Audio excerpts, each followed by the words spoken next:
My name is Elaine Robertson.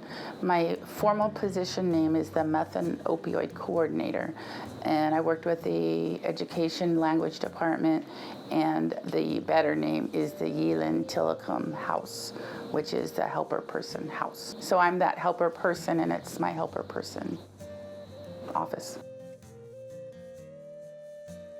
So drugs and alcohol have been plaguing our communities for many, many, many decades, actually. And our little kids are growing up in that environment, and they don't know any better.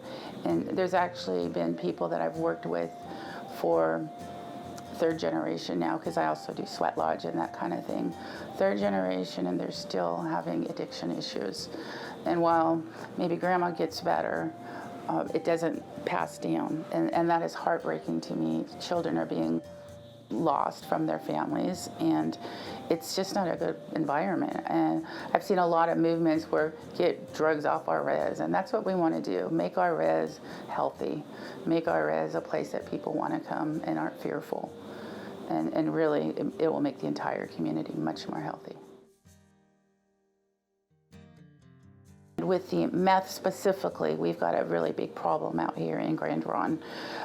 Anytime that somebody leaves our tribal housing that has been using meth, or I believe it's cooking it or smoking it or something, they have to go through and do an abatement, and that's over $100,000 per unit. It's a lengthy process.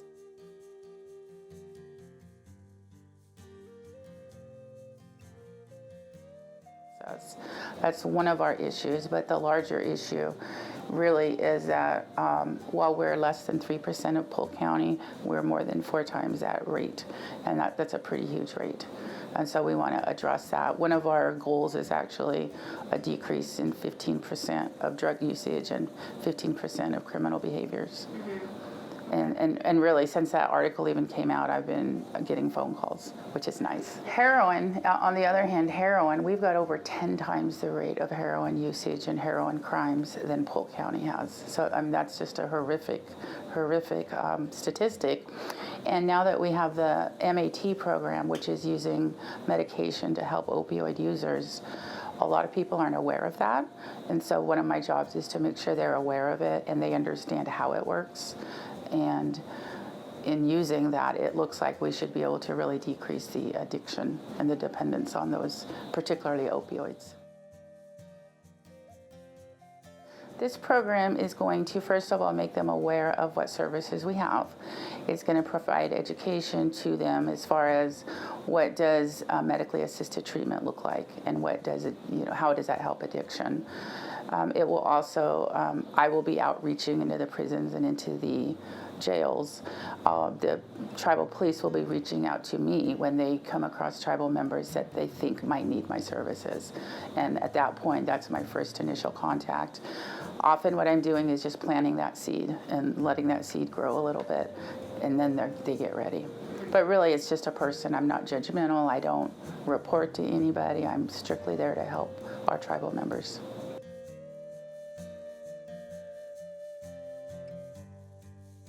The demographic is tribal members and our community. With COVID-19, it's primarily tribal members, but as that lifts, we'll also work with people in our community that are part of our community, parents of tribal members and that kind of thing. But I don't only work with incarcerated people. I also work with people just in the community. Yeah. If they have drug issues, or let's say that tribal police goes over there, tribal police is going to contact me, and I'll go talk to them and try to give them alternatives to jail and that kind of thing.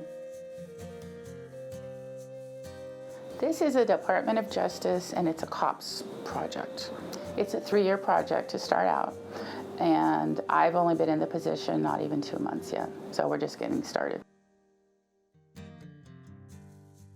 They can call me, 503-879-1389. They can email me at elaine.robertson@grandronde.org. They can just call into the Health and Wellness Clinic, and they would also transfer me.